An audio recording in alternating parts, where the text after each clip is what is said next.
Xiaomi 17 arrives in the scene as the first Snapdragon 8 Elite Gen 5 equipped phone. It brings a few notable upgrades over predecessor. You get a larger 7000 mAh battery with 16% silicon content, 100-watt fast charging. It supports 50-watt wireless charging and 22.5-watt reverse wireless charging.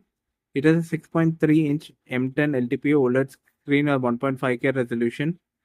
The screen goes up to 3500 nits of peak brightness. Xiaomi has trimmed down the bezel to just 1.18 inches and features an ultrasonic fingerprint scanner.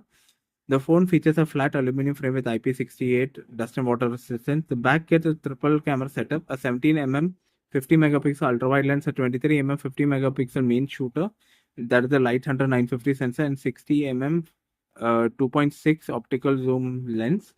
The selfie shooter has been upgraded to 50 megapixel. You get 12 16GB RAM models or 256 512GB storage models. It comes with HyperOS 3 and comes in black, white, and blue pink colors. The pricing starts at $630. The mid tier comes at $672. That will be the 12 512GB version. The top of the line 16 512GB version is around $700. It's up for pre order in China and sales starts from September 27.